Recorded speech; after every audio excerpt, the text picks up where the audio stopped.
Hi, everybody. Welcome to this live broadcast of Detransitioners, a European Tragedy, a film by the wonderful Sophie.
When we are looking at the prominence of detransition and the risks of legal gender recognition based on self-determination, it is important to be mindful of information from UK Gender Identity Clinic, where we had only 0.47% detransitions, so that's less than a 0.5%. A 50-year long-time study from Sweden, where it was 2% of the participants that have expressed regret following gender-affirming surgery.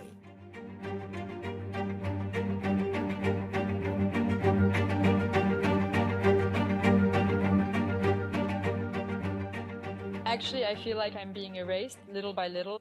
It's like they're trying to sweep an uncomfortable truth under the rug because they can't face it, because it's a truth that makes people angry. It's distressing for someone who has experienced something like that, to the point where today you have a lot of people suffering from transitions because it's not something simple. We have stories and testimonials of these people that just gone through transition and got to the point where they just stopped and realized that it was a mistake. Yeah, I think it's like stupid because there are lots of detransitioners. I know about like 20 women who are German speaking who are detransitioners. And I also know like international of people from Poland, from Czech Republic, from Italy, and then from all those English speaking countries. So there are a lot of detransitioners. It's like you want to be blind. Yeah, I think it's just trying to ignore an issue that is clearly there. Also the reasons when it comes to detransition or to regrets, because there is of course also social pressure and lack of support, which is often cited as the main reason, rather than really the feeling of having made a wrong decision.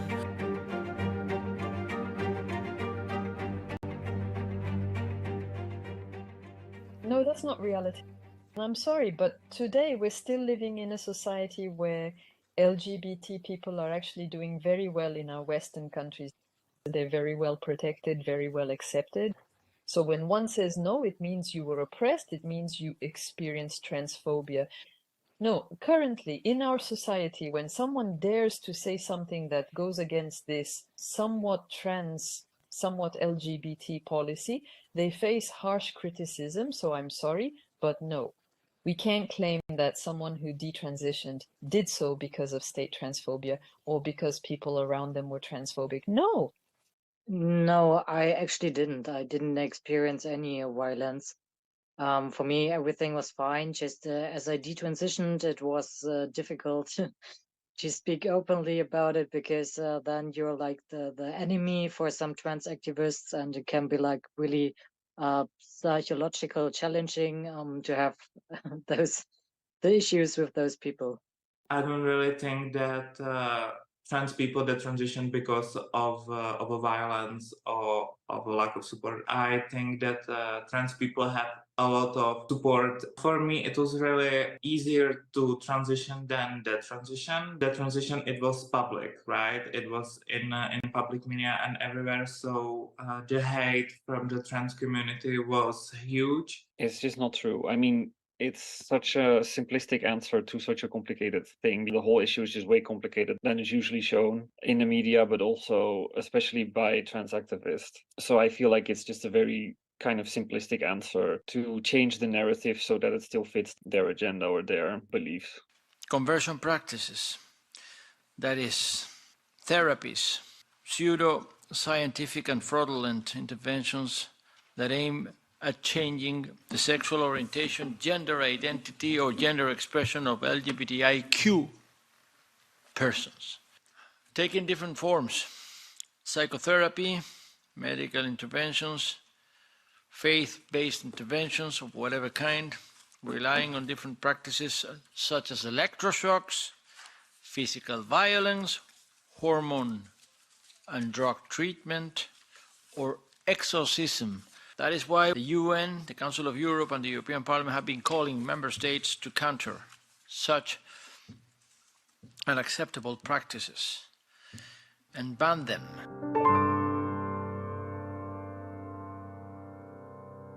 In my experience, about 80 to 90% of people who detransition were individuals who felt uncomfortable in their own skin and really struggled with puberty. Their evolution within their bodies, they have not learned to know themselves, they have not learned to discover themselves as individuals. Unfortunately, nowadays we rush into things way too quickly. The moment someone says, "I feel uncomfortable in my body," they're told, "That's because you're not in my body." When I was little, I didn't like dresses, I didn't like skirts, I didn't like anything that fit the stereotype of a girl, I didn't like it at all. So naturally, when I finished middle school and started high school, people told me, "Oh, that's because you're a boy trapped in a girl's body." No, it's just that I didn't fit into the typical girl stereotype, but I was still completely a girl. So it started like with a mastectomy because I had like the surgery and I realized, okay, the surgery didn't help me anything. Now I just have like more bodily pain, but my psychological pain isn't like really better. So I already had like lots of doubts, and then I went back to the group and asked because of the pain I had and the mastectomy pain. And afterwards, they told me they sometimes also have mastectomy pain. So this was for me like a big lie. And then I decided to move out from Berlin to a small village to study there. And that for me helped a lot because Berlin for me was like really always stressful. And on the village, there was no stress anymore. And I realized I don't feel much sadness and everything. So I decided to stop also testosterone. The main reason to the transition is the point in life when you just say to yourself that you cannot just mask yourself forever. You just need to accept yourself. You just cannot go through all the plastic surgeries and all the hormonal drugs just for nothing, right? For me especially, it was really depressing phase of my life because being trans for me was just trying to be myself, but the exact opposite of who I am already, right? I'm not a woman. I'm just a modified boy, right? I felt like I'm a fraud. I cannot be a woman. I'm not. I can present myself as one, but I will never be one. I will just never be. It's just not possible. It's just not. But yes, my mental state got worse, much worse, and that was one of the main reasons I made the transition.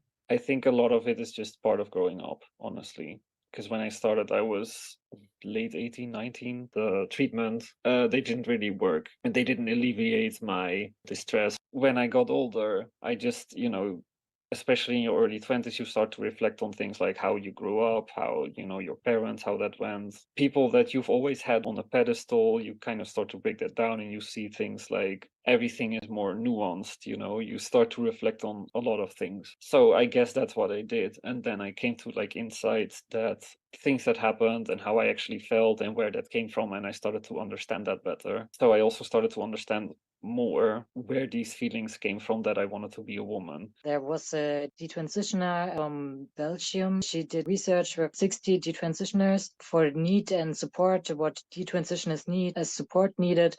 And all those detransitioners, they stated that the transition didn't help them. So they transitioned for psychological reason.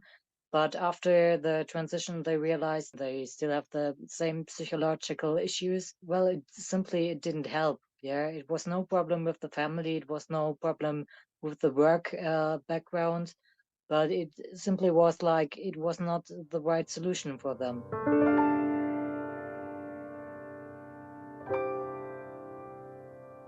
I was so uncomfortable in my body and completely ill at ease, plus my autism wasn't identified back then. My mother didn't even know what autism really was.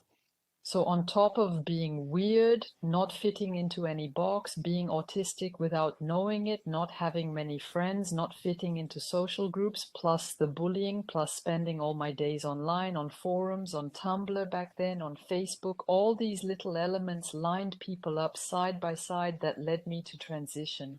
Well, socially, I was never really able to transition because my mom kept saying no, no. And fortunately, I transitioned socially. Physically, besides surgeries, people would call me sir or say my little guy. I transitioned because of all these little factors, but I only managed to identify these elements after a long time, after certain decisive events in my life that allowed me to work on myself and ask, but why? Why was I actually so uncomfortable in my own skin? Going through this phase surrounded by this really toxic environment made me think, well, yeah, this is actually the solution, when in reality it wasn't at all.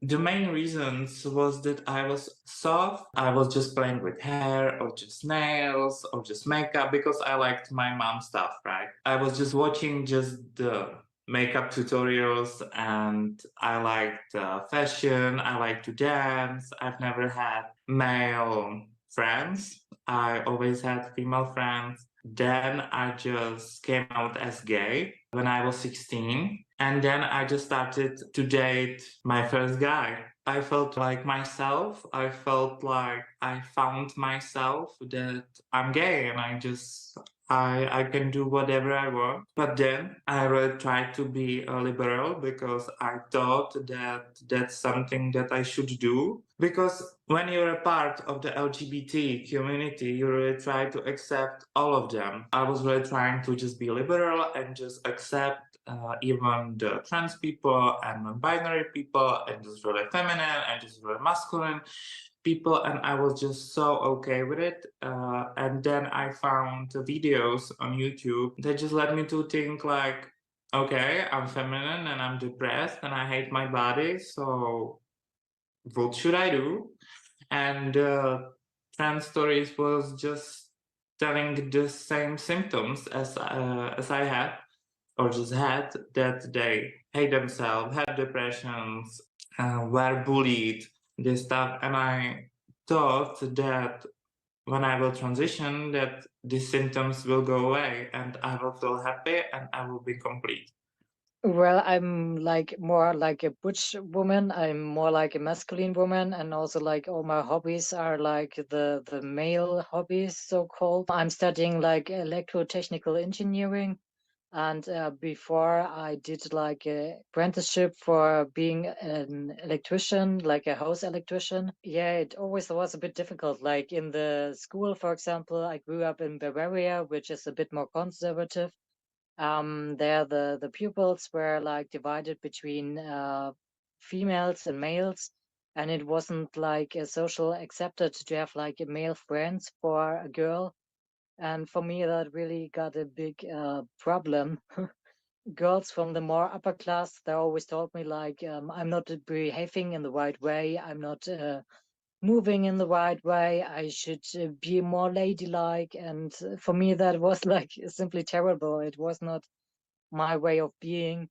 And also in my early teenage years, I realized I'm attracted also to women. And that really got me in a lot of trouble. And I guess these are the main reasons why I wanted to transition in the end, because I was like, if I hadn't been like also attracted to girls, I wouldn't have all those psychological issues that I later developed. So I maybe thought it would be like a solution to get better with my psychological status. When I started identifying as trans, I was 16. I had a lot of problems accepting myself, my sexuality, but also just myself as a person, also my body, because puberty was changing my body, was doing all these things to my body that I hated, and I wanted to put a stop to it. I thought all these changes were disgusting. I felt I was really ugly. I was not really a popular kid in high school. I was bullied. I guess that's typical for boys of that age, that they just compete with each other all the time. And I did not do that. It felt like everywhere all the boys were doing it, and I had no idea how to escape that because I had no interest in that, and I just hated all of that. Also, I was gay, so I was not interested in girls at all. I mean, no one knew that, but so I was different. And of course, if you're different in such an environment, you're an easy target. A lot of people, especially the boys, were picking on me a lot of the time, and I just hated that. So I didn't really have a lot of close friends, especially not in high school. So I guess at the time I was just very lonely, and I think that it was mostly the loneliness that contributed to me wanting to be a woman. No, people are not becoming more trans because there's a trend. Young people before used to commit suicides because they could not live their lives. They used to commit suicides because they were not accepted in society, because of people like the ECR who do not accept people who are different in this world.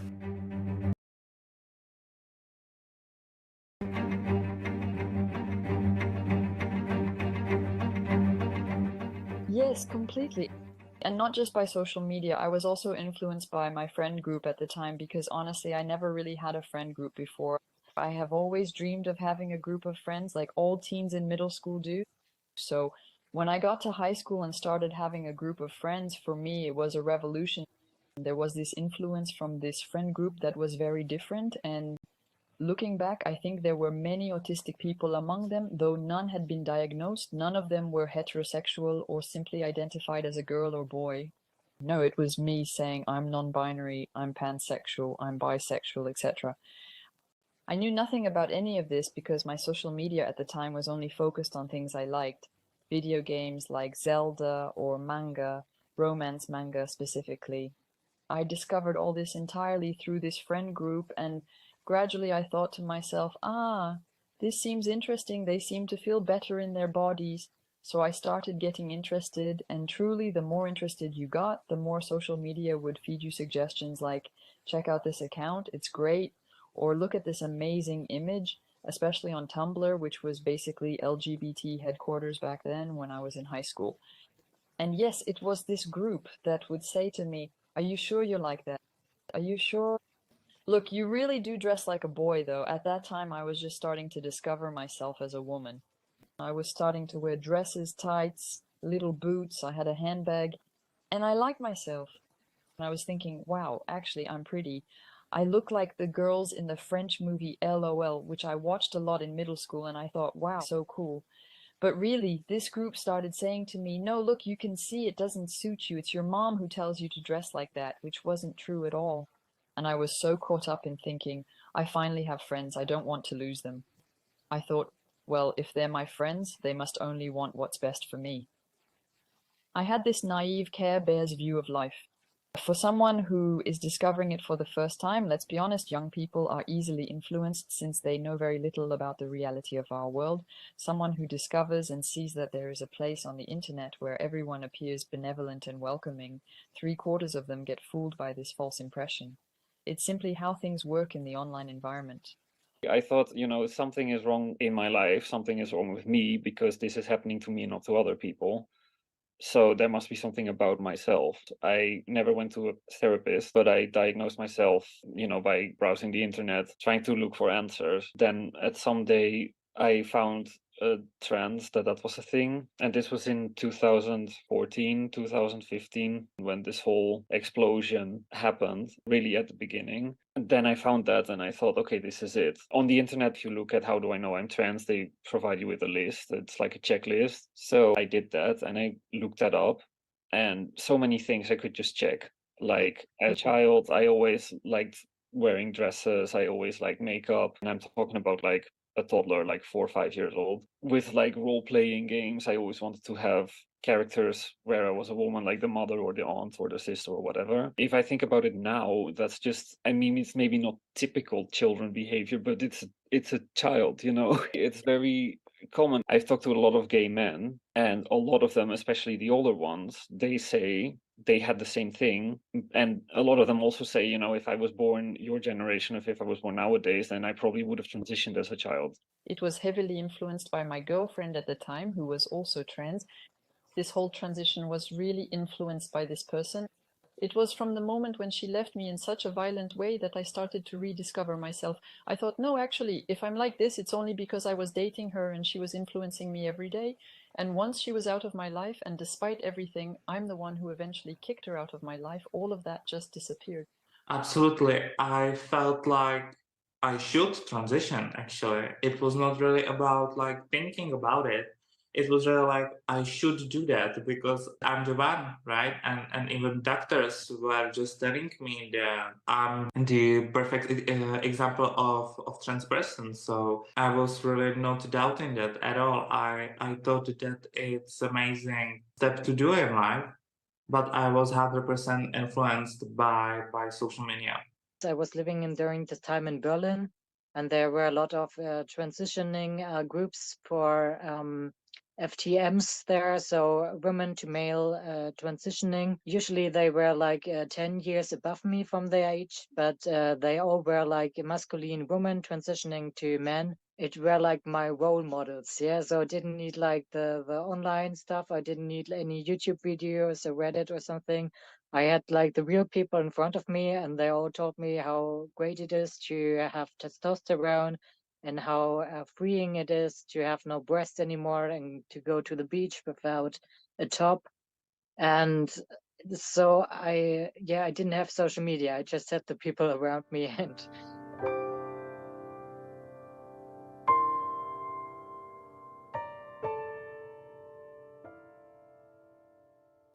Online, nobody ever said, no, actually, it's not really changing sex, it's just cosmetic. What you'd see on forums or Tumblr was, yes, you'll change sex, you'll be liberated, you'll truly discover what it's like to be a man. And they'd say, doing this will feel amazing, you'll feel so much better in your body. They'd share names of the good doctors, in air quotes, who'd help you transition as quickly and easily as possible. Because otherwise, otherwise that doctor shows you a lot of things. I find it really transphobic, etc. There was always this kind of talk on forums or on Tumblr. Yes, yes. They did say to me that it's not the same as being born a woman, you know, it's not these surgeries and stuff. They don't do miracles. So they did tell me that, but I feel like everything they said was on a very shallow level. And I knew it, and I told them like, yeah, I know that, but they never went to a much deeper level, you know. And I think that's the main problem, at least in my case, that they also missed a lot of what I now think is red flags because they didn't go to that deeper level.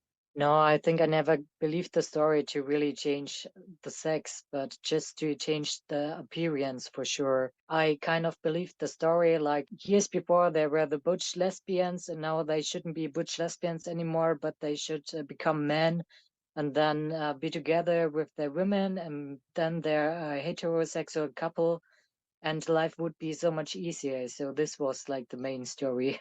They were telling me that, oh, you will be the beautiful girl that you always wanted to be, and your mother will have a beautiful daughter, and just this stuff. And they were just telling me that when I will transition, that I will be a woman.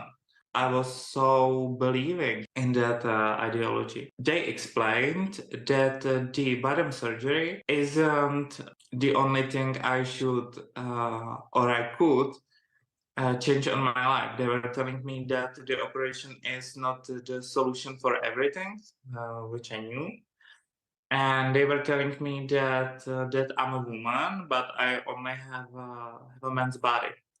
It was not explained to me that I have man's body and I'm trying to achieve the woman's one, so I'm trying to modify it. They were telling me that I will be a woman, and I was just living with that I'm a woman trapped in a man's body. And then I just found out that it's just impossible. The harm that the anti-gender rhetoric creates when it comes from medical professionals or from politicians. This is we know that this can lead to many suicides, and we don't want our young people to kill themselves. And they have the right to have a life like all of us. For the S&D group, it is gender affirmative healthcare is something which should be the rule in all health settings.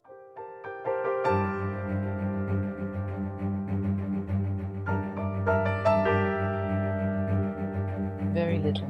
Very, very little. On the forums, there was never anything negative about transitioning or about the complete transition process. I'm talking medications, surgeries, all that. The only negative points mentioned were like, yeah, this treatment might be tough if you're already taking anxiety or depression meds. It was always framed as supposedly well-intentioned advice, you know? Like, if you're an anxious person, if you're depressed, if you're on Xanax or antidepressants, it's going to be a lot to handle, but it'll still free you in the end. Maybe you'll even be able to stop those other medications. The conversation always followed that pattern, so no. I didn't had like practitioner speaking to me about that stuff, because I simply went to one practitioner, which one trans man told me to go to, and he simply gave me testosterone. So he first made a blood test, and then he asked me if I knew all the consequences, and I simply said yes, and then I got the testosterone. So I never had like this talk like if I really changed sex or not. No, I didn't have this. They told me that I shouldn't be worried about that, because they were really saying to me a lot of times, like, oh, don't worry about that, you'll pass, you know, you're gonna look like a woman, that's gonna be fine, don't worry about that. Yeah, so then I started thinking, okay, I started getting these really unrealistic expectations that hormones would fix all this for me, which of course it didn't. They were telling me that the bottom surgery, or just the SRS, that it's an amazing step in my life, and that it's just amazing, and I just cannot make a wrong choice because it's amazing. And they were not telling me that I will be more depressed, or that just I will be more likely suicidal, or just something like that. They just didn't tell me. They just told me that I will be complete. And they were just telling me that the hormones doesn't have any side effects, and that is just completely safe, and it's safe for kids and for old people and just for everyone. It's just all safe because the doctors said so, right? They only told me that I need to dilate for like a year. They just told me that they doesn't have any informations about unsuccessful surgeries. So they're all successful, everything is great. So now they were just telling me that everything is gonna be okay, and everything is okay, and that I will be just a beautiful woman and it doesn't have any side effects.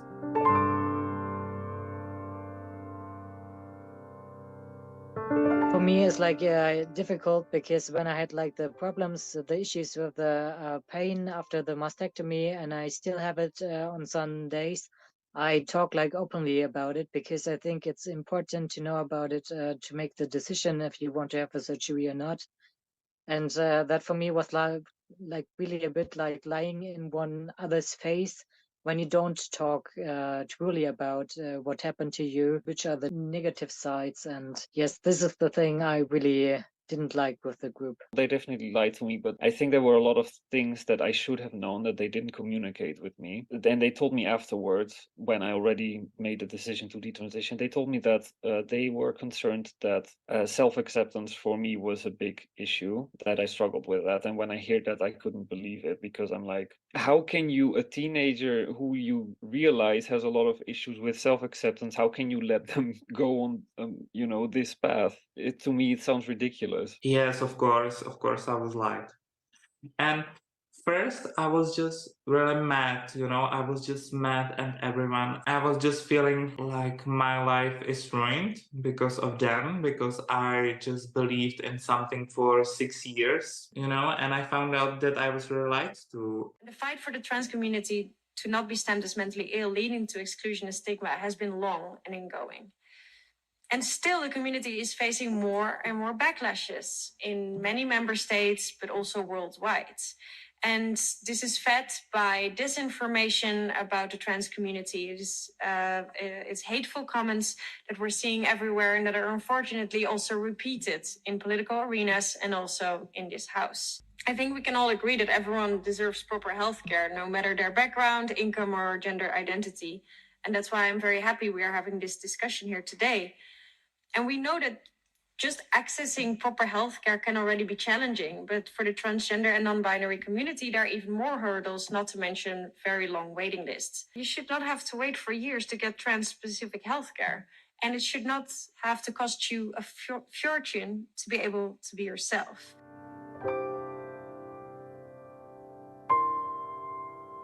Yes, I regret.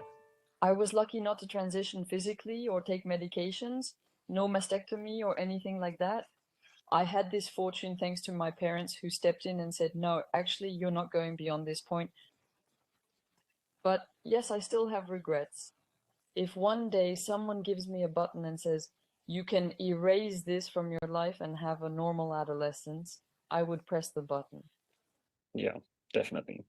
I feel I kind of got locked in because I had this diagnosis. Yeah, I regret the mastectomy, but for me, like mastectomy was like a bit traumatizing for sure, because I also had like a after bleeding, so it was like, yeah, terrible. Yes, of course. Yeah, of course. I was almost all of my sensation. I cannot have just a normal sex again. I just couldn't study. I will never have kids, and I will never have just the normal life. It will be always more complicated only because I just believed that something like this can help me.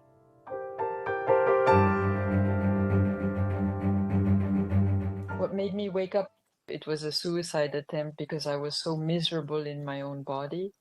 Back then, I truly felt like an empty shell. I had created this fake appearance and personality, and I'd become someone completely opposite to who I really was deep down. I only did my facial feminization surgery. I realized for a long time that after these hormones, I had not gotten better mentally. But then I had the surgery and I took it because I thought that I needed to go further in order to actually become happy. I thought I was still unhappy because I hadn't gone far enough. So then I did it. And then after that, I realized that I wasn't happy at all. Things hadn't improved, basically. Also because with the surgery, also I had a lot of complications and issues. At that point, I kind of started to realize, okay, so when does it get better? You know, if how far do I need to go in order for it to get better, and what if they're gonna get worse? And that was around the same time when I started to reflect on how I grew up and my past and how I felt and who I actually am and all those things. So that I think that combined is what eventually made me realize that I should not have done this. After the year, I just got completely depressed and I was so suicidal.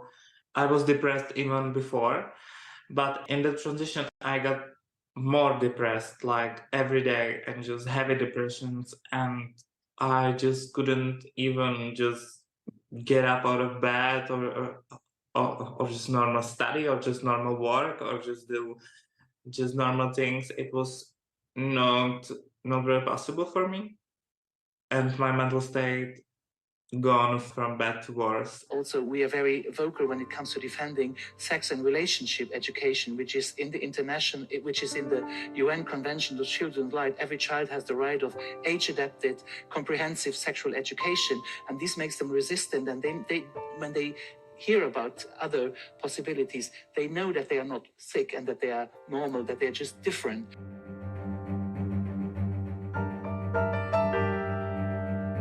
Right now, there are lots of young lesbians and young bisexual women, and also like gay men who are transitioning, who actually have a problem with internalized homophobia.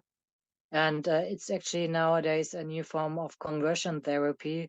And it's like really important to open your eyes and look at this problem, because there are all those bills against conversion therapy, but all those young women, they are trying to change their sex to be a heterosexual couple. It's not good for the gay community, and it's like really hurting the future gay community. And when you mean it honestly with protecting gays and young gays for sure, then you should open your eyes and look at this problem.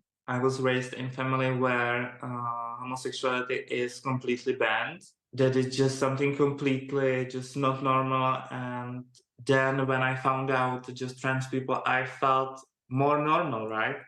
Because I felt just like I'm a woman and I'm attracted to men, so I'm just a normal, just heterosexual woman. Right now, for me, it's just really difficult to just accept my sexuality. I had a very hard time accepting that I was gay. I didn't want to be gay. I had a very hard time accepting, first of all, my own sexuality, but also just me as a person. I had no self-esteem. I had very little confidence. So there were a lot of factors that contributed to me wanting to transition. In the end, I thought if I transitioned, it would fix a lot of my issues.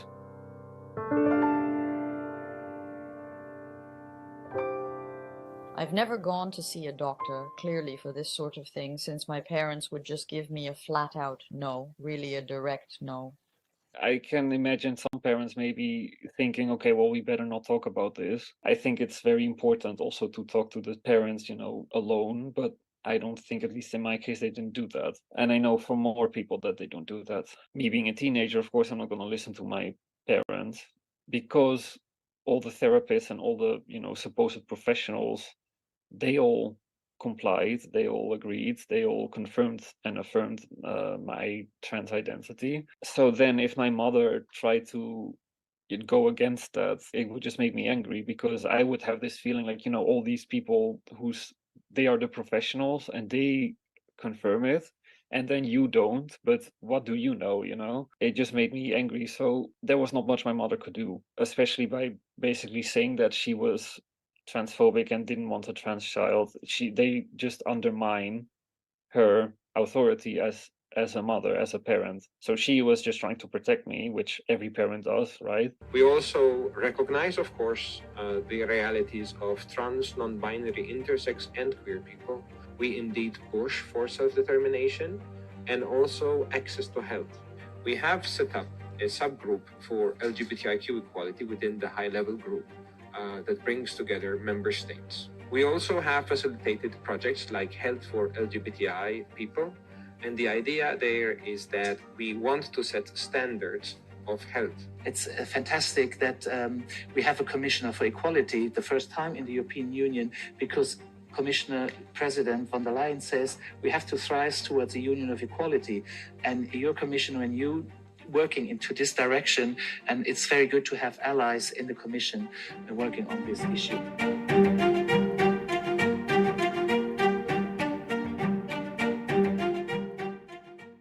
You're young, you still have your whole life ahead of you to discover and explore new things. Enjoy the present moment rather than overthinking. Live for yourself as a person, embrace who you are. If you're someone with a strong personality, then own it. But if there are people who love you, who truly love you despite all the stupid things you might do, and they say to you, listen, I think you're going too far here, pay attention to them. Yeah, live for yourself and not for others, read whatever books you want, but don't watch stuff that's not meant for your age, that's not recommended for you, because trust me, there's a reason for that. Don't live for social media, don't live for TV, live to become the best version of yourself rather than trying to be the best version of yourself for others. Because that's what's happening right now. These days, all young people want to be the best version in other people's eyes and not in their own. And that's what I wanted to do. I wanted to be the best person for my ex, for my group of friends. And in the end, I got lost and destroyed myself. In the end, what I want to say is that, be patient, give yourself time to grow up. It will be different, especially when you get older. People around you will get older as well, and the environment will not be so toxic anymore. you know, as people get older, they will also be more tolerant of differences. It's just really middle school, high school environments, especially for kids that are different and vulnerable, are just not good environments. So I would say just be patient, just get through this and it will get better, I promise. When you get bullied at school, you should change the school when it doesn't get better. And also, when they tell you all the time, like, you're behaving the wrong way, you're not much woman-like or something, you simply should change, like, your surrounding. Because for me, like, really, the school wasn't good. I think another school form would have been better, and it would have helped me to be more psychological stable. And then the trans story in the end wouldn't have got me so easily. I want to say that it's completely normal to just be different. When someone just tell you that you're not that you're supposed to be, from their point of view, you're just who you are. Any plastic surgeries will not help with the mental state. If someone just told me when I was just 16 or just 17 that there's nothing wrong with me, it would really help me. And I think that when someone just feel like they could be trans, I always recommend visiting a psychologist, but a good one, right? Not that just a liberal one, but a good one. Yeah, so just be yourself and don't just change everything about yourself to just be happy, because it doesn't work.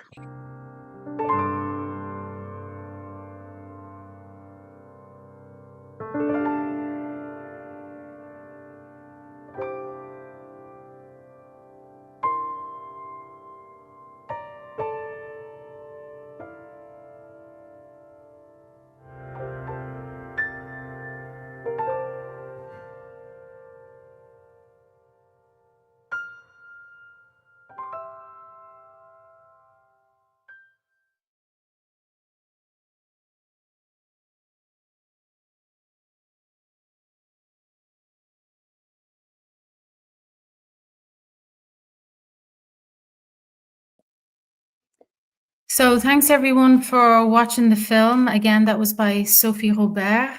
It's a very moving testimony. I think we can all agree from these 4 young people who've obviously been to hell and back. I just want to say thanks to Sabeth and Daniel for, first of all, for making the film, for giving their testimonies, and also for joining us here tonight. I think it's not a very easy thing to do. And I also know that from experience in other countries that detransitioners tend to get sort of jumped on and exploited a little bit and maybe used to make the gender critical points, and that's also something that we really want to avoid. But they're very brave kids, as somebody just said in the comments, and yeah, I think they're awesome, and I thank you so much, Daniel and Sabbath, for being with us. Thanks for sitting through the technical hitches as well. This is the first time I've done this with this software.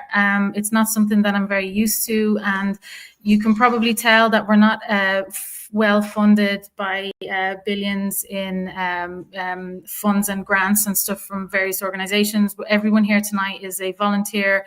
We're freelancing. We all have full-time jobs and other things to do. And we're all here to try and bring this message to the EU, which doesn't seem to have sunk in yet, that not every person who decides to transition is very happy about that choice. This is a message that has not at all penetrated the milieu that we are in, which is the European level. But I hope with this event tonight that we might get that message across. So I'm going to say goodbye now. I'm going to drop out and I'm going to hand you over to our panelists, who are going to be led by the lovely Lydia Daniel, who's going to introduce everybody. So thank you again for joining. And maybe I'll jump in again during the discussion. Enjoy. Good evening, everyone. Is the audio okay? Let's see. Yes, can you hear us? Somebody can let us know in the chat. Yes. All right. Perfect. I would like to start off with introducing everyone that is here tonight. Let's see. We have Sabet. Thank you so much for joining us. Then we have Faika. She is the director of Athena Forum. For her, we have also lots of questions tonight. Then Daniel, I see no screen, but if you could let's speak. And there you are. Perfect. Hello, Sean. Good evening. Hello. Thanks for having me. Lovely to have you. And then we have Dr. Sophia Deschen. Thank you so much. I would like to start off with Faika because after just watching Detransitioners, a European tragedy, I am extremely worried about how captured these members of the European Parliament are. Can you please tell us more about this from your political background?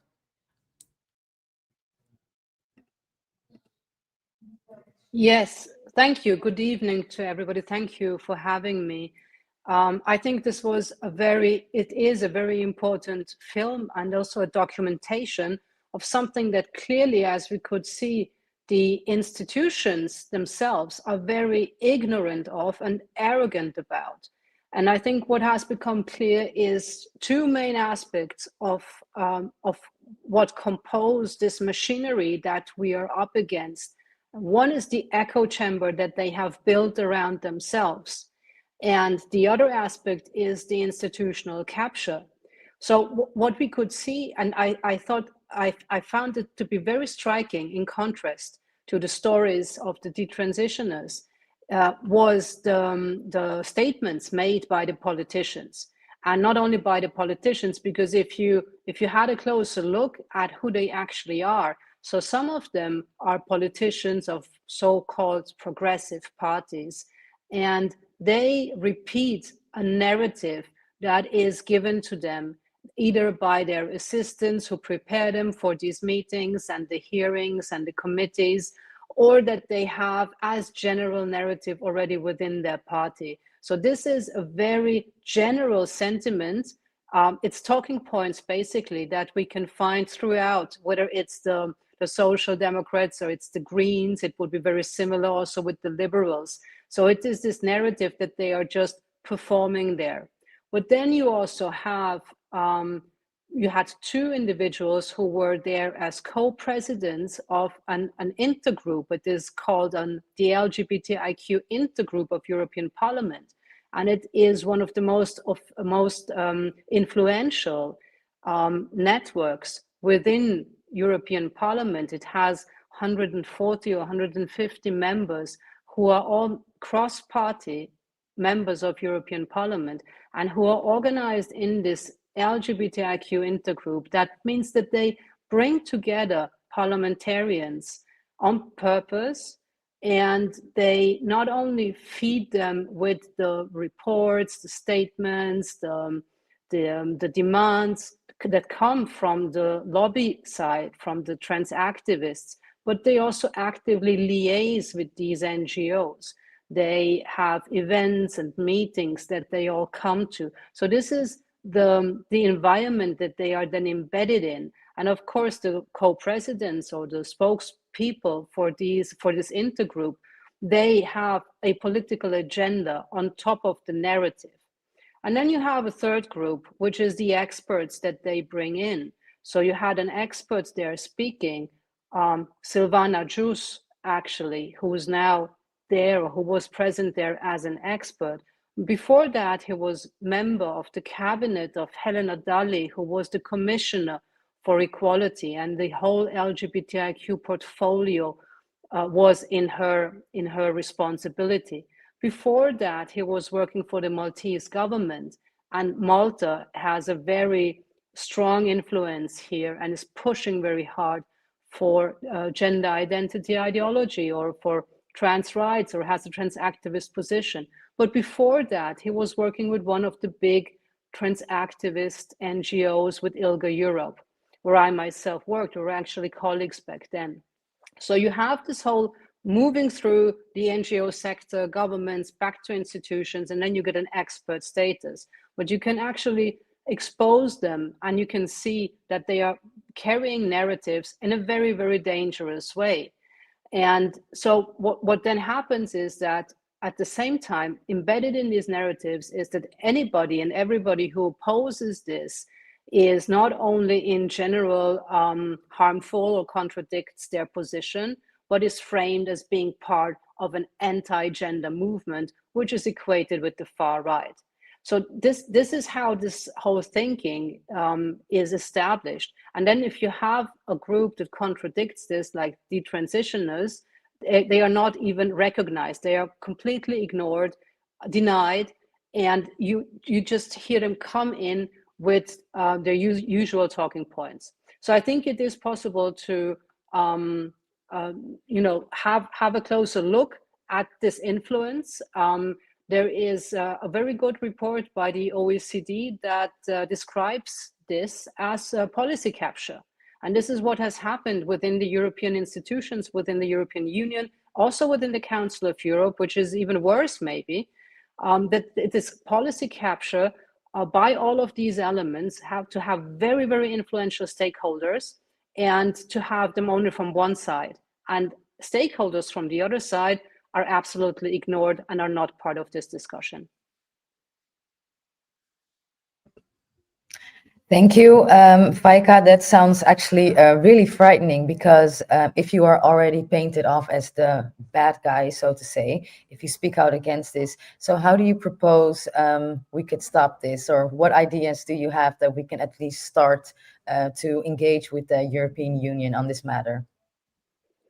I think one of the first things is to name this and to expose it for what it is, to be fearless. Of course, the accusations of being far right or aligned with the far right are there, and most of us have experienced this ourselves, but to be very clear about it. And we have written a report about how gender identity ideology has actually embedded itself within the European institutions. This report comes out tonight, tomorrow. It's online now already on our website. And I think it's important to know about this and to be able to talk about it, to address it very clearly, and then to demand from policymakers on the national level, on the supranational level, to change this. Because we, from the different positions that we come from and speak from, have to be part of this discussion, and to demand that it's not only experts from the trans activist lobbies that are invited to the roundtables, the consultations, the expert meetings, but to have a broad variety so this policy capture does not continue. Thank you. Lastly, would you like to tell us something about Athena Forum? Yeah, so we set up an organization that we're launching now. So tonight, tomorrow, we're launching Athena Forum, which is a European initiative to address exactly these developments that we've been seeing unfold for the past 15 years. It has been, it's very strongly linked to the influence of the trans activist organizations. In Brussels, you have 5 big networks of NGOs who are very influential, and all of them. So one is set up to represent lesbians, and it is talking about lesbians with an asterisk. So it is including men in their definition of lesbians. Another one is a trans activist organization by definition, that is TGEU, a European trans organization. And another one is OII, that's an intersex activist organization that is also basically taking trans activist positions. Then there are ILGA and IGLIO, their youth group, who since about 10 or 15 years actually have pushed very strongly for trans activist demands and positions. And to many from the outside, this might seem like a diverse group of NGOs in a tradition of lesbian and gay rights. And this is one of the challenges, to dismantle this and to show that it is not organizations that stand for lesbians and gays. On the contrary. So the way that the Commission documents or European Union, Council of Europe nowadays speak about the rights of lesbians and gays, they use terms like same gender attracted people. So it's a total confusion. It's absolutely unclear what same gender attracted people would even be. It's a dismantling of the rights of lesbians and gays. But this is one aspect of it, but there is a strong influence coming from these organizations. And then you have other organizations whether it is embedded within the institutions, such as the intergroup, the LGBTQ intergroup, or outside, like there's an organization called EPF, European Parliamentary Forum. It sounds very official and very much connected to European Parliament, but it's actually just an NGO, it's a lobby group in Brussels that gathers parliamentarians from all over Europe, members of European Parliament, but also of national parliaments, and focuses on sexual and reproductive rights and health, but also pushes a trans activist agenda and the narrative of the anti-gender movement, which is supposed to be far right. So once you can address this very clearly and bring it onto daylight, then it becomes you become able to trace their influence and also to oppose it in a way that demands that to put yourself out there publicly. And this is what everybody who's in this film has done, which takes a lot of courage, because you have to basically then carry it by your person. So we've set up Athena Forum as a European initiative to have this clarity and to have this courage and to to not shy away from addressing all of this, because what happens in these European contexts or European institutional contexts affects us on the national level. So we will then get European Parliament resolutions.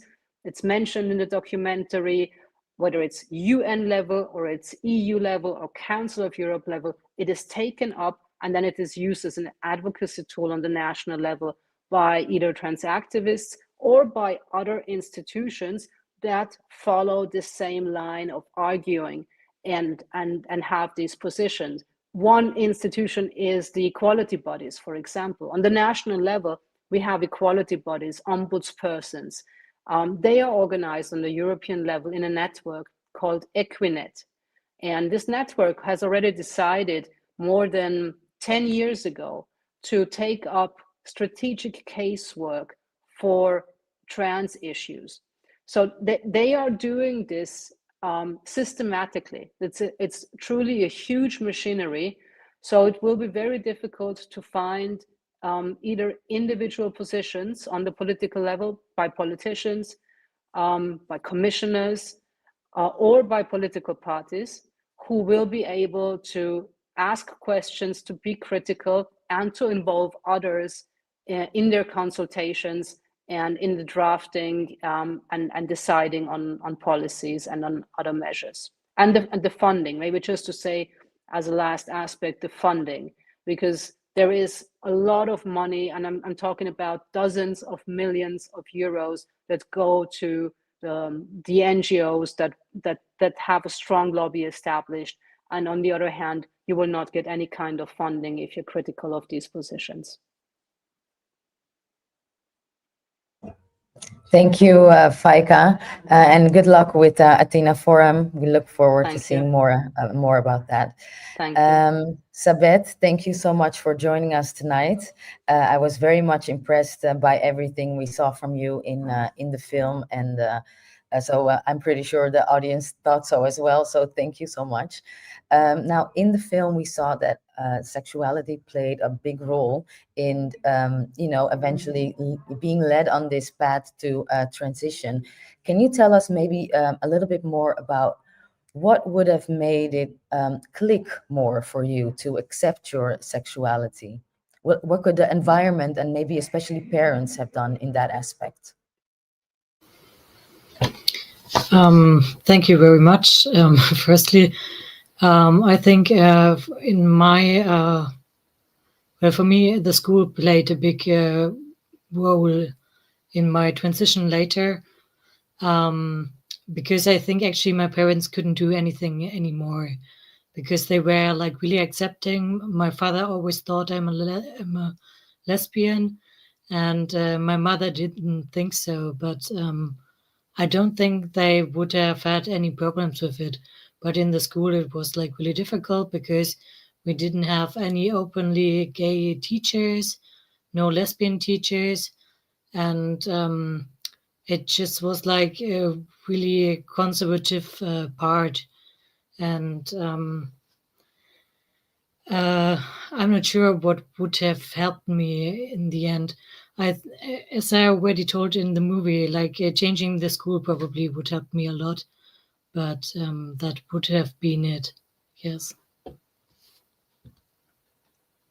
Now I'm wondering how much of the influence, how much of the group is like online or in school. So for example, if your parents had decided to, well, we're going to move to the complete other side of the country, do you think that would have already stopped the influence of, let's say, the group of people around you?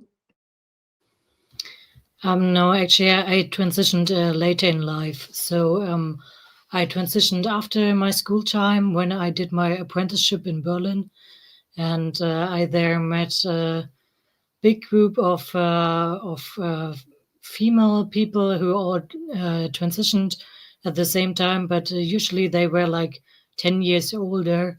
And well, it was all in Berlin. So later I moved out of Berlin and I had a different view of things. But just really central in Berlin, it was like all the people I met that looked like similar to me and behaved similar to me, like more being a masculine woman, they all just transitioned. And I was really looking for role models because I didn't have them back in Bavaria where I came from. And that was the downfall for me because I really met great people, but yes, they were all transitioning.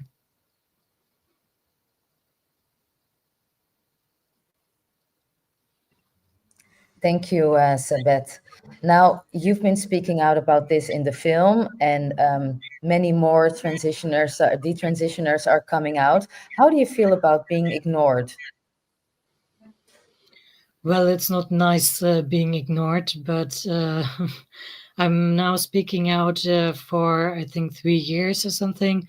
And for the last year, I didn't do that much anymore. Because like in Germany, we had to like the law change last year. So now it's more easily to change the legal gender or the legal sex. Well, I wanted to stop this, and nobody actually wanted to listen from the politicians in the parliament. Just the conservative party sometimes listened, but they weren't the ones that were deciding about the law. So, yeah. I think I got a lot of newspaper coverage, and also some television stations were interested. So I think I got some coverage, but it wasn't enough. And what do you think could have helped from anybody? How can people from your environment maybe still try to stop you or make you see that, or maybe that even if it's just to compromise on, okay, let's wait. Is there anything anybody could have said or done?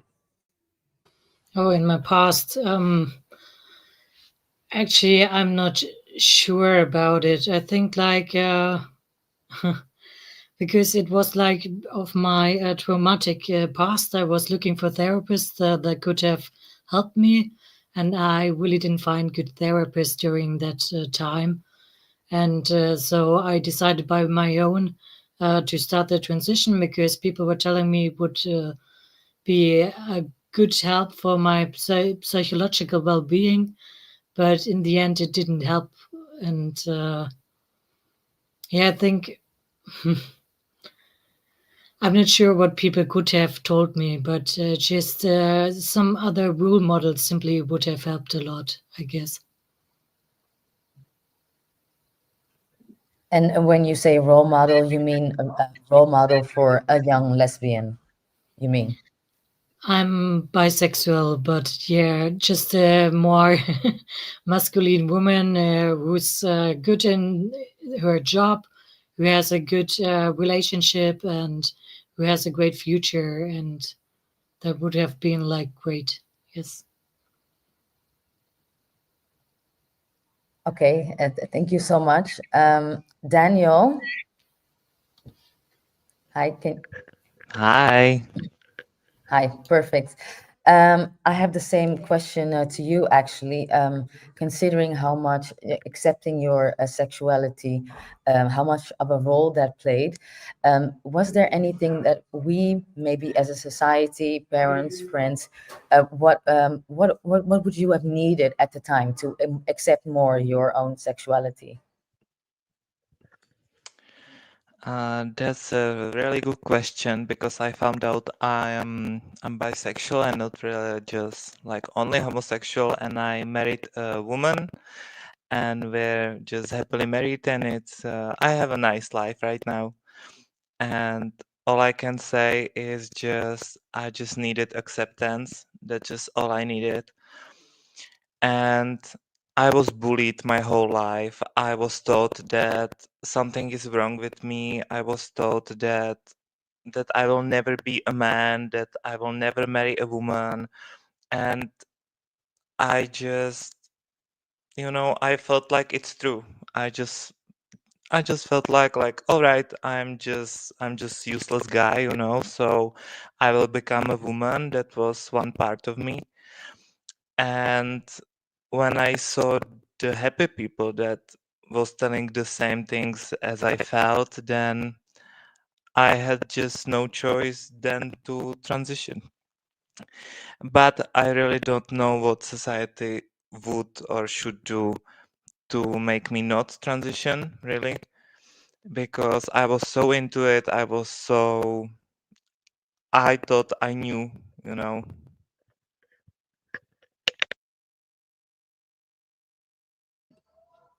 And now that you have actually decided to detransition, what would you like to see now? How can we help you? Yeah, I'm a director of NGO in Czech Republic. It's named Based Initiative, and we're helping detransitioners that are regretting their transition and gender changes.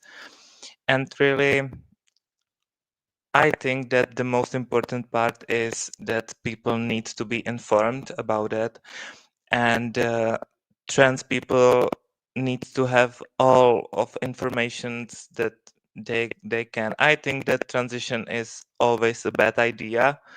Maybe that's a bad bad idea to say, but I just feel like that. I just feel like that you need to accept yourself, not to run away from your problems this way.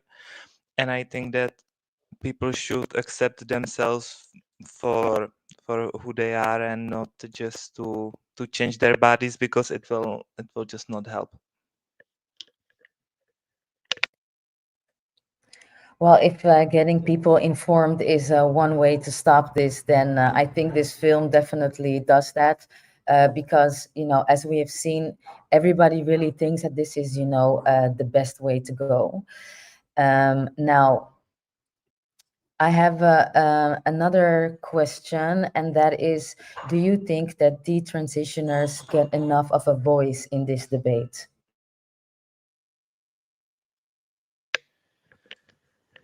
Whew.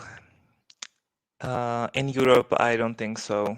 I really don't think so, because when I speak publicly, there's always people that are telling me that it's my fault, that it's only me, like there's like that transition just doesn't exist, and I just created it myself, and it's rude, from them. And I think we need to speak up, and we need to tell our stories, because we're not like one of a million, but the transitions are just scared to talk and scared to share their stories, because they're ashamed, or they're just scared of the reaction of the public. But I think it's really important. But I think we're doing great, or just better, because progressive parties are not that strong as they were like 5 years ago, or I feel like that. So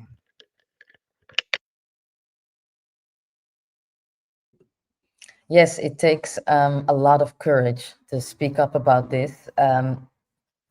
Now, I would like to ask one final question then. So this organization that you started, can you repeat the name one more time for the people that are completely new so they can learn more about you? Yeah, it's called Based Initiative, and we're the only organization in Czech Republic that really like support the transitioners, because I was told that I'm the only detransitioner in Czech Republic, which is a lie. It's not true, and I'm really happy that I can help people, even though there was no one to help me. But I hope we can help others. Thank you again. It takes a lot of courage to speak out. So again, I would like to express my gratitude to all three of you here tonight. Sean, for you, how did sexuality play a role in leading you towards I was never trans-identified. I attended a youth group in Ireland called Belong To. They are an LGBT NGO, and they set up different youth groups for young people. And when I started going there, I was a young teenager at 16, and I had a lot of mental health issues, as did most of the other young people. A lot of my issues came from substance abuse, and I knew I was gay, but I was still, confused about it. But when I went into this group, it was kind of like a training ground for a gender ideology, which made me really like even more confused. So there was a one time where a youth worker implied, because I didn't like football, that I might be a woman, and that freaked me out. Because this youth group would be on a Sunday, and on the Saturday I'd be out drinking and doing things I shouldn't have been doing. So my brain would be mush here, on top of dealing with depression, anxiety, and other things. So I was very confused, and then I was really scared. I never felt like I was a woman, but I was really scared that one day I'm going to wake up in my 30s and realize I am a woman trapped in a man's body, and that I should have transitioned at 16 where I could pass as an adult. So that was one thing that I feel like a lot of people there were going through. Um, Most of the young girls there had eating disorders or suffered from autism.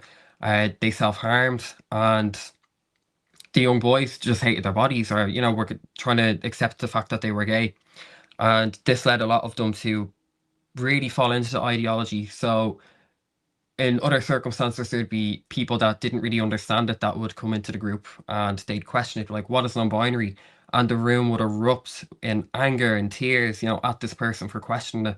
One time there was a young boy who was about 17, who was severely autistic, and he just could not wrap his head around what non-binary meant. And these young people were screaming at him to the point he never came back. He was traumatized.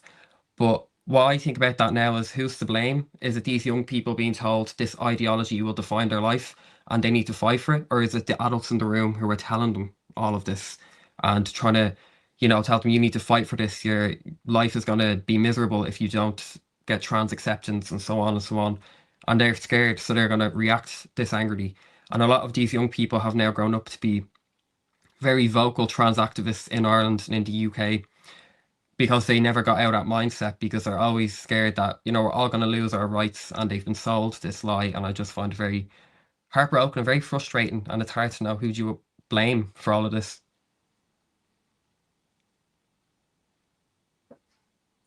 So when you came into these groups, I imagine they're very warm and welcoming. But looking back, can you tell me maybe why when you did get those suggestions that maybe you were in fact a woman, what made you not actually believe it? Because you were never trans identified, yet you were in somewhat the same environment as some or a lot of people actually that do end up transitioning. So what is the difference then? If we're trying to stop children from transitioning, then we need to also look at the people that are in those groups but don't transition, so so we can tell the difference between those two. I was very secretive when I was attending this group, but with my substance abuse and the fact I was going to the group. But I still had a very strong relationship with my family, and I think that gave me the ground and to really hold my ground in my own sense of self, even though I was, still unsure as most teenagers are and deal with my own issues, I think that what held me onto reality was I was always taught to challenge things and to question everything. So a lot of the times in this group, I'd be the one getting screamed at because I'd be like, there was one instance where there was a man in his 20s. He showed up as a young person. That's another issue with these youth groups. Any man can walk in off the street and they don't vet him. He could be in his 20s and he's allowed to hang around with kids. But one of these days, this man showed up and said his pronouns were Z, them. And I was like, the neo pronouns, the fake pronouns. I just thought it was ridiculous. And I was like, hang on, had an argument with him. Everyone was screaming at me. And I thought, you're all gone mad. Like, it's not that deep. And I think it was little things like that. And especially because I was made kind of an outcast for my little, comments, whether it's about pronouns or furries and adults being there.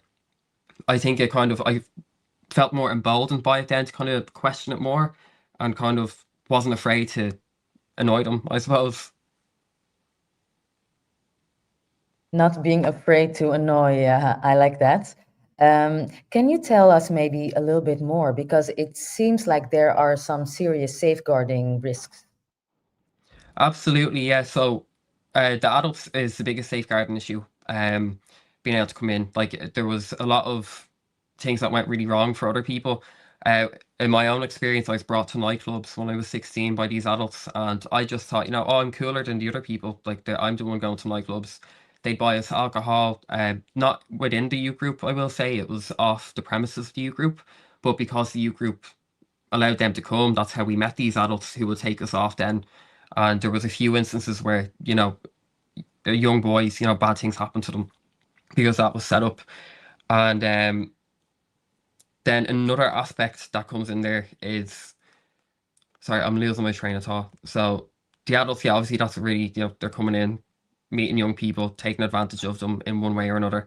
But then a lot of the information that these youth workers are telling us as well about gender ideology, that's also a safeguarding issue because a few of the young people would learn something from Tumblr, such as, oh, you can change sex by getting this surgery. Then they'd be telling the youth workers, then that would become part of the ideology. And then that the youth workers, bring it up the ladder to the activists who run the organization. They bring it to politicians and so on. When really it's just like some stranger wrote a post on Tumblr that a 15-year-old girl is taken as fact, and then it kind of goes up the ladder that way. There's no professionals researching this, like no doctors, psychiatrists that are actually like, okay, is this right? Is this wrong? Like, I feel like this is how the ideology has become what it is because the duty to care for politicians for their people hasn't been done. They haven't looked and actually paid unbiased, non-activist professionals to do the research, to take out studies, to look at the desistance rate, which is another aspect to my group, Not All Gays. About 4 of our members went to this youth group, and out of all the trans-identified people we knew there, only 20% of them still identify as trans. Things like that should be, doctors should be doing these studies, psychiatrists, politicians, but they're just not doing it.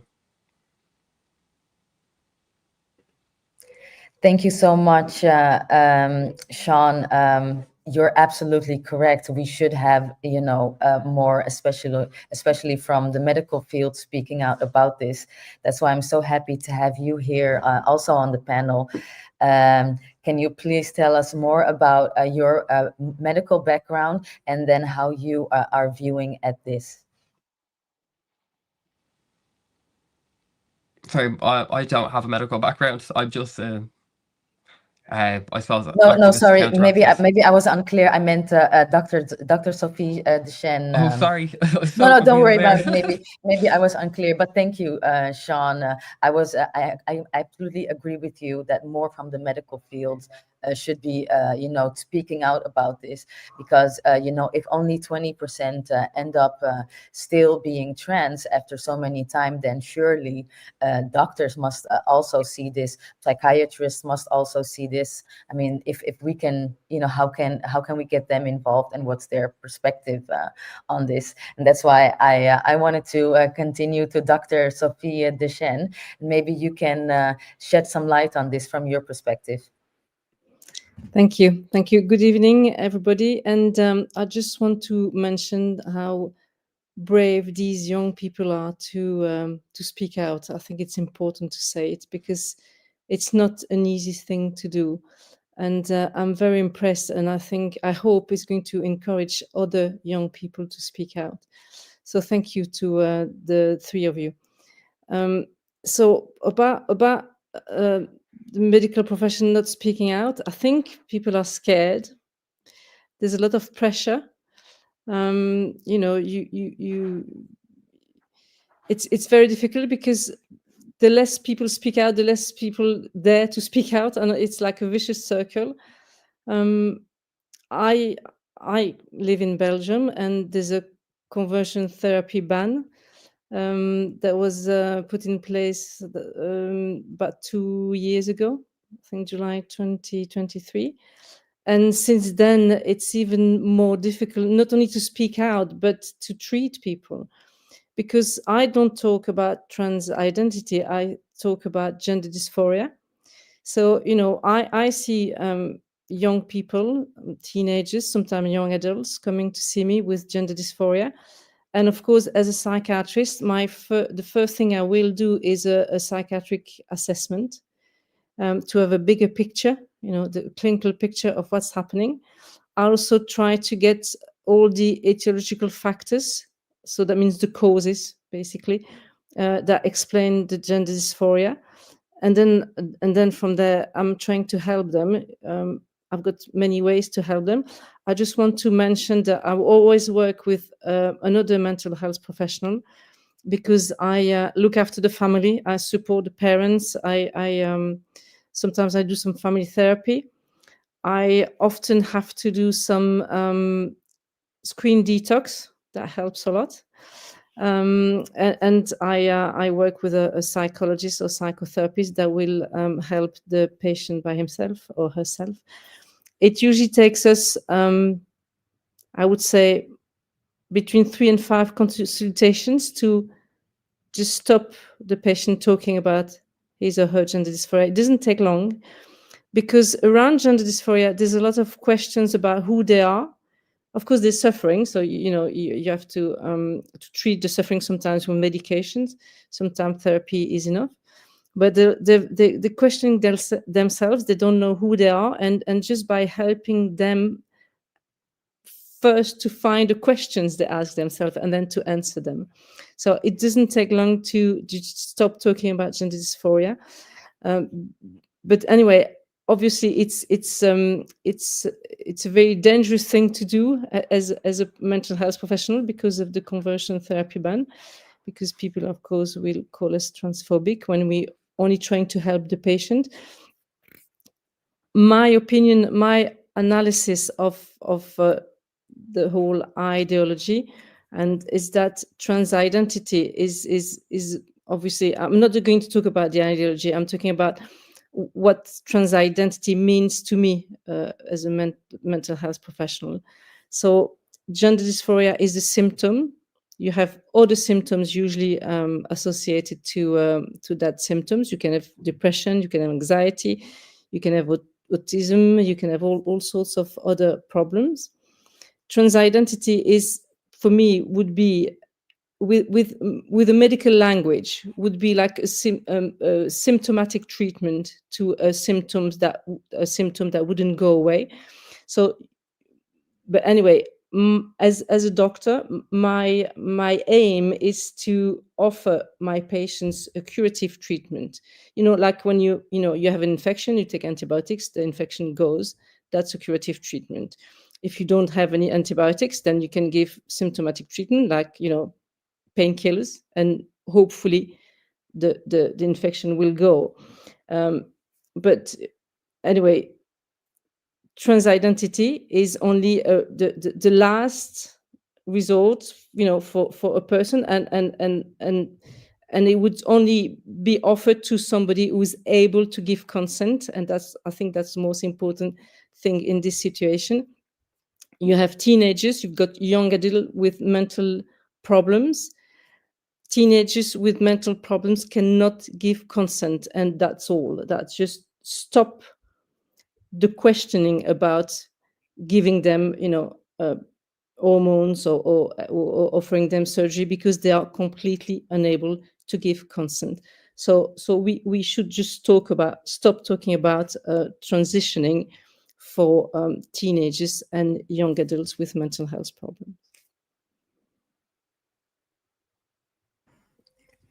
Do you maybe also, well, first of all, I would like to thank you for your answer. I have to say, I am very hopeful to hear that actually it is possible to eventually, with treatment, whether it be three therapy sessions like with you, or maybe longer for some people, that there is actually a way to stop talking about this trans identity. Would you like to tell us maybe a little bit more about that? Or maybe, like, a lot of the questions that we are getting from the audience are from parents that are desperate, you know, in a way to get through get through their children. So if there's anything that you would like to tell them.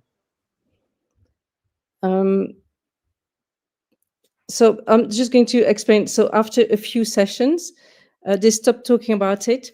It doesn't mean they don't think about it. I think they still do, and they're still at the back of their mind. But I think we help them enough so that they don't go into transition. And I think that's the most important, because transition is often irreversible. And when you start it, it's difficult to stop. We have different level of transitioning here. And I think some people can stop at a certain level, but some people start taking puberty blockers, and then they'll go on to cross hormones, and then they'll go on to surgery. So our aim is to obviously to make them as better as we can, but it's also to avoid them doing things they will regret, like we have here. I think the two main aspects of the treatment for gender dysphoria is some family therapy, and that's and also on the other side you have the questioning of the identity that is done individually. So these two aspects are extremely important: the family therapy and the individual therapy. I think screen detox is also very important. One of the detransitioners mentioned that it was in the school, and that's more difficult to attend, because sometimes people just have to change school. I mean, where I work, I know some schools who have what I call a cluster of trans, and if you get into a trans group in school, it's really difficult to get them out of it. And I think changing school is the only option. And so change school.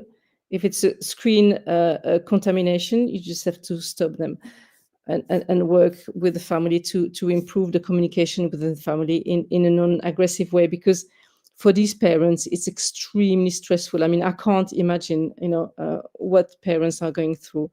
And so improving communication in the family is also very important.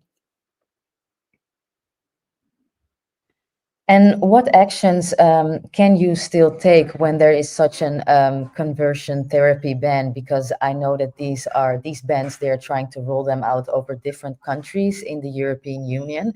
Can you maybe elaborate a little bit more on that? Because we also recently had the law passed, actually, that there is going to come such a ban, although they were actually listening a little bit to the critique. So it's not going to be a full-on ban, like you cannot speak about it at all. But what are you allowed to do, and what are you not allowed to do with such a ban? Well, I'm not quite sure. I'm just trying to help my patients. My patients come with symptoms and signs of mental illness, and I'm trying to help them. And I'm being very, honest. But it's most mental health professionals are avoiding these patients because they're scared. So some professionals don't understand anything and just send them to trans-affirmative treatments. And some are very uncomfortable because they're scared, because there's a lot of pressure from trans association. And so they this send them away, I would say.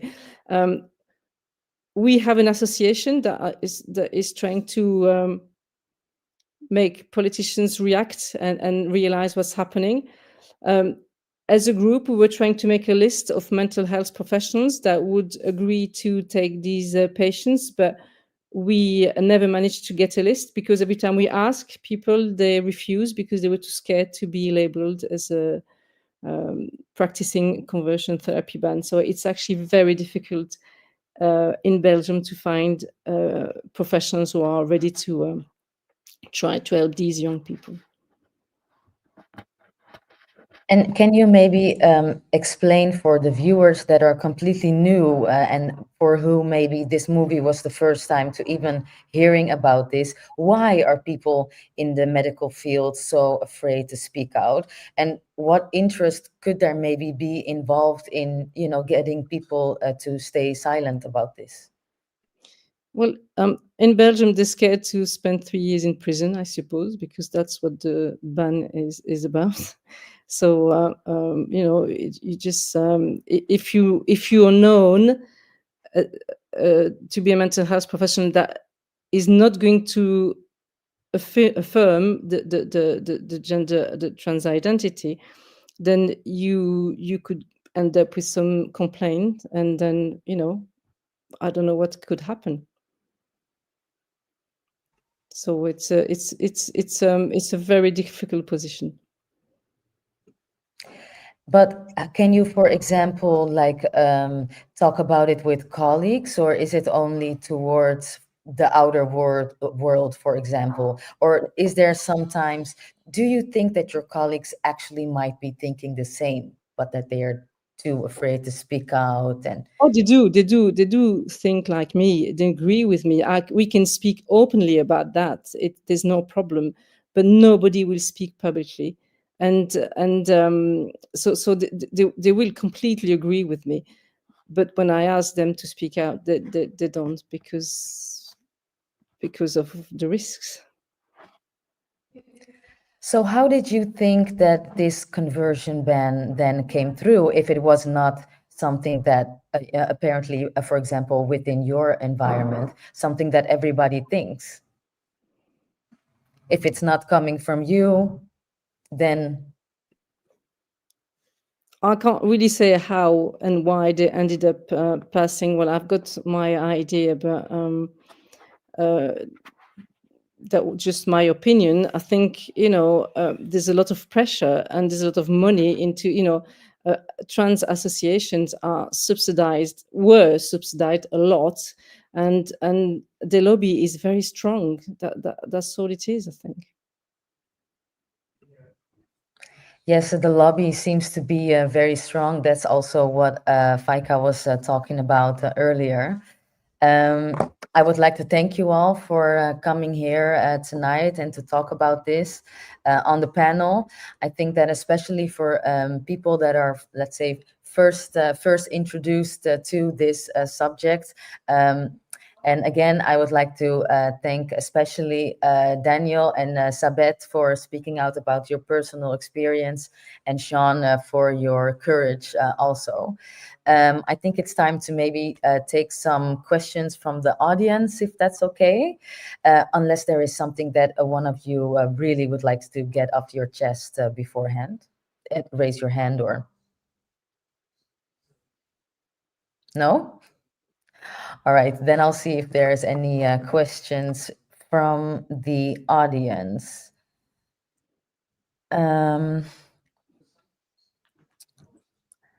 Yes, so I think somebody says that how much influence did the individuals have? This is a question to the detransitioners. So how much influence did those people have around you, and then especially the professionals? So was it really that the professionals, once you had, for example, any diagnosis, that they immediately, they never doubted it, they told you, yes, you are trans, and then like that you sort of believed it? Is there anybody that would like to answer that question? Yes. Well, I had a therapist back in Berlin when I already had decided that I'm trans, and she never asked about it. It was the time I was preparing for my mastectomy. My connection isn't that good. And well, she never asked about it, and we never talked about any doubts. And I don't think that's a good professional way to deal with it.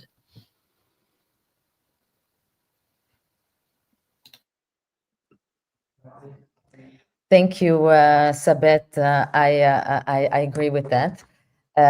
Let's see if there's any other question from the audience. Can anybody hear me? Yes, thank Hi, you. yeah, so this is Roisin. There were actually loads of questions, and I should have Yes, been that's what I'm noting. afraid was.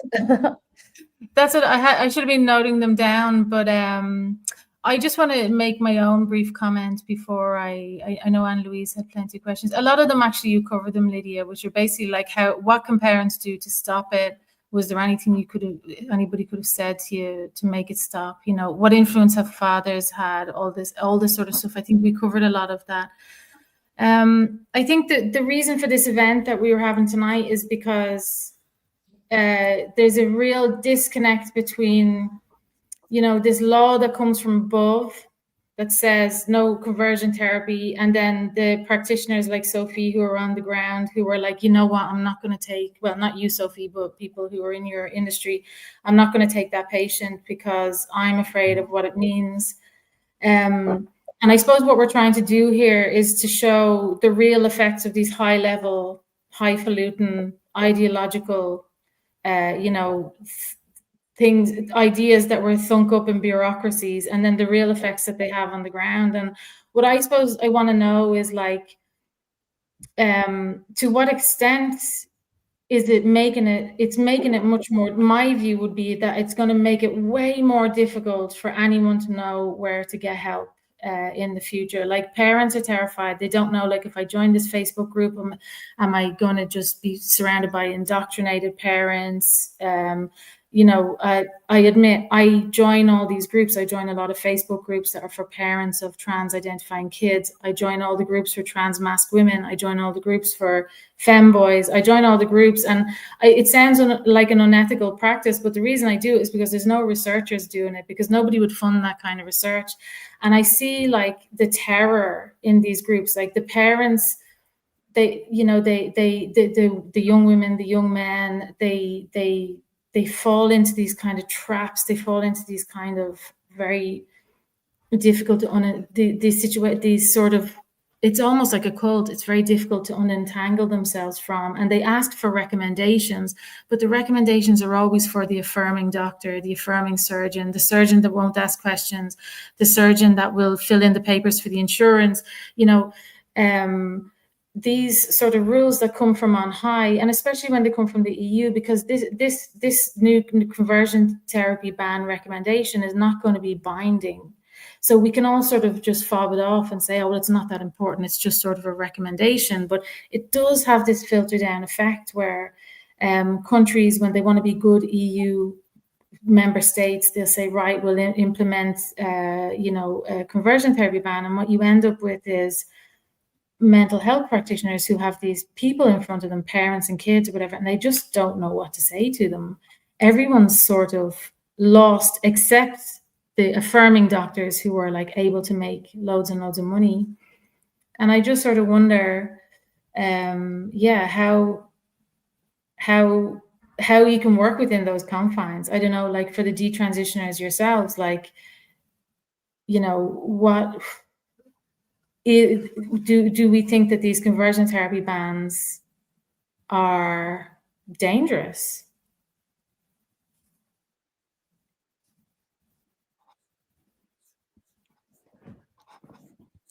Well, if I can answer, I think they are extremely dangerous because they're going to stop these kids getting the help they need. I mean, that's a terrible thing that can happen to a country or to a continent, because we saw the difference very clearly in Belgium.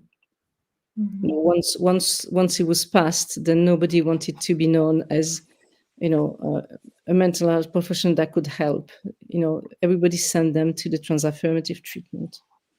And what's that transaffirmative treatment? That means somebody who's like usually profit driven, or just in the general health system? Are they like, what's the setup there? Because I just see a lot of for-profit sort of hormone peddlers, and people in Belgium you have private doctors who will prescribe puberty blockers, but we have a few centers in Belgium, in universities, who will provide the puberty blockers and growth hormones after one consultation. Actually, when you take an appointment, you can go to see the endocrinologist straight away. You don't have to go and see a psychiatrist or psychologist. You can just go for the endocrinologist. So that tells you how quickly you can get some hormones.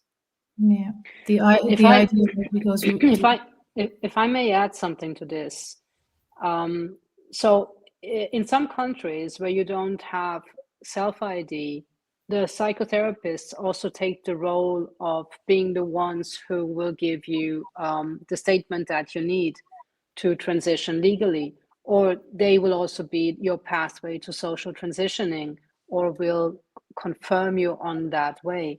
One of the effects, or the chilling effect that it has on the profession, maybe Sophie, you can also tell me if this is something that you see, is that it features in the formation, in the training of young and new therapists, because this is the information that they get about how to treat, how to ethically or at least legally treat in this field. So you might have the older ones that are able to talk about it, at least among themselves, in a different way.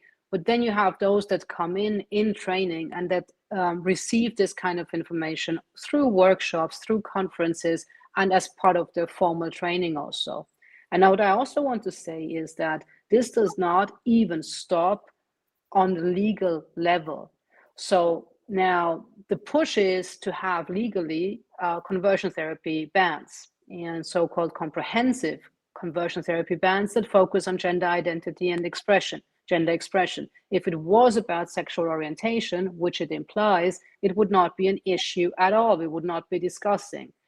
And they want to make it as comprehensive as possible. So we're often talking about minors, children, young people, adolescents, but the actual push is to include adults. The push is to make consent irrelevant. So with children, you could still argue about consent or not, but even for adults, to make consent irrelevant, to penalize or punish with jail time comprehensively everybody who could be involved. So promotion is punishable, but also parents would be punishable. Of course, the therapists themselves, and to have even harsher punishment for anybody who comes from the medical field. And to go beyond that, and to have awareness raising campaigns, to have this feature in education, in curricula. So to extend this, to have basically a holistic social understanding of a practice, which is not a practice, it's not happening. I think, Sophie, you explained this very well, how your steps of the treatment that you're taking, but to have a completely different understanding, spread out, rolled out socially. Basically, your youth group, Sean, your youth group understanding as the standard in throughout schools, youth groups, anywhere in public. So I think, and that is what they're pushing for. And there are petitions to the European Parliament, to the Commission, that outline this. There are positions, statements from NGOs, from the big Brussels NGOs, that make this very, very clear. And the problem is that all of this is being taken up as I said, either by the institutions such as the Intergroup in European Parliament or others, and also the political parties. They have their LGBTIQ groups. They also have their youth groups. The youth groups often are very intertwined with the LGBTIQ groups. They have their women's groups, which are often completely women with asterisks and so on groups. Captured. So totally, and so and they are also part of each political party. So it comes both from the top, but also from within the microsystems. Malta is given as the best example, and just as the politicians in the documentary were saying basically the same thing and using the same talking points, this legislation from Malta is taken and it's just repeated and it's just copied. And the idea is to implement the most comprehensive legislation throughout Europe, at least within the EU countries, where the EU can have some push and some impact. And though they cannot do this yet legally in a binding way, they are looking for ways that they could maybe still do it. And it is high priority. Maybe as last thing, so the president of the European Commission, who is a conservative, Ursula von der Leyen, she tasked the commissioner who is responsible for this with looking into how conversion therapy bans throughout the EU could be made binding. So this is a failure, really, not only by the progressives, but also by the conservatives to understand this issue at all. We've lost Lydia. She had to run off. So I'm going to take over moderating and I'm going to wrap up the session now because we've had a really nice discussion. Thank you, everybody, for being so patient and kind and generous with your thoughts and sharing everything. I have a final question just for the two detransitioners on our panel.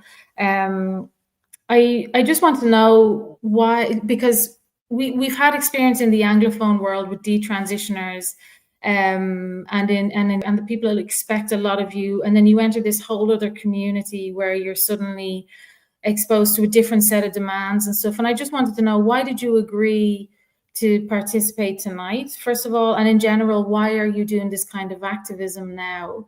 Like, what is it that you hope to achieve out of it? Because it would have been very easy just to say, no, I won't tune into your panel and spend 2 hours listening to us talking this evening, and we really appreciate it. And I'd like to know, Daniel, first of all, what is it that made you say yes to this tonight? Like, are you trying to promote your organization? You're trying to reach out to people in the Czech Republic? Like, what's your motivation here? Are we on a rescue mission?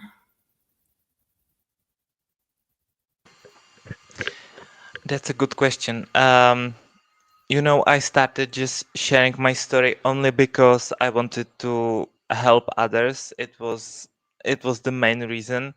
I felt like my life was ruined. I felt like I have nothing to live for that time.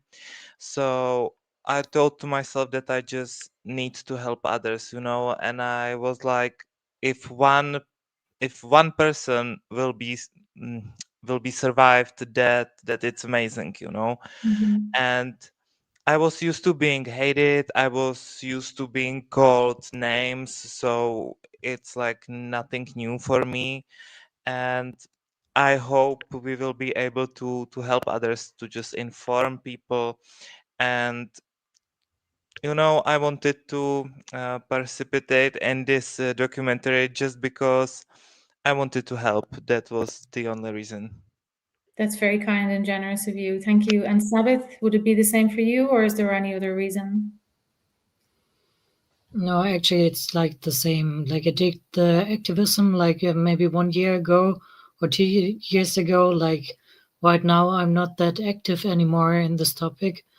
But I also wanted to talk to people who were in the same position like me, who were like really depressed and anxious, and tell them that transitioning is not the fairy tale they tell it to be, but that there is well, it's not the solution to the problems that I had, and that there are a lot of people where it's the same, because I know now a group of 20 detransitioned women, and we connect and we talk about things. And yeah, I wanted to share my experience. Awesome. And it must make you not very popular among your previous friends, but what can we do? Actually, the group of the trans men, they were accepting that I was detransitioning. But as I already told, they were like 10 years older, so it wasn't that much connected anyway. So yes. And as you heard there, FAICA has set up this new organization. So on an EU level, I'm not sure to what extent you get involved in, because there's always two levels of this, isn't there? There's the support groups, and then there's the advocacy part. So if you're interested in doing advocacy in relation to your European or to your national legislation or whatever, or at a European level, there are organizations like FAICA's and LGB Alliance International now has also set up, so that's also awesome. Sean, you have set up your own organization now. You're working mostly on a national level. Are you more support, or are you advocacy, or are you both? We basically try to run awareness and combat a lot of what the LGBT, set of NGOs are pushing in the name of gay people, whether it's hate speech, conversion therapy, surrogacy, trans ideology. We've kind of tried to make it a double-bladed sword and fight back by saying you can't push these things in our name. Like with the conversion therapy, like when you imagine the word conversion therapy, you think of a gay man getting shocked, when it's like psychiatrists sitting down with a young girl who's been abused or has suffered a trauma and trying to get to the bottom of it, instead of telling her a scalpel has all the answers, So we're just trying to combat it as best as we can. Yeah, you're all very inspiring. Thank you so much. And Sophie, Cheers, anybody thanks. who's listening from Belgium, there are a couple of Belgian groups that have started up, and as we've heard today, there is an EU group. So lots of very inspiring things en route and happening. So I'm going to close this session now. We've had almost 2,000 people tuned in. I think you were tuned in right now. And yeah, it's been wonderful. It's the first of its kind, and I hope that we can have more meetings like this soon. Everybody keep an eye out for all the organizations mentioned. So there's Athena Forum. Sabeth, you don't have an NGO yet, but you will get there maybe one day. No, she's shaking her head. No way. Daniel, yours was what was the initiative? Remind me. It's a based initiative. Based initiative, very good. And then we have Sean's Not All Gays, and then Sophie Deschênes, of course, from Isomer. And this event has been organized and sponsored by Cry for Recognition, which is a Belgian-based parents group, which are very, very active on the ground. So please get in touch. I'm going to put in the YouTube description of this event afterwards all the links that you're going to need. I'm Roisin Michaud. I have a Substack newsletter called Peaks. Please subscribe if you feel like it. It's all in English, but I try my best to cover a little bit of everything. So it was so lovely to talk to you all tonight. I'm going to sign off, and you can all give a little wave to the camera and say goodbye, and I shall talk to you all soon. Bye-bye. Thank you. Ciao. Thank you.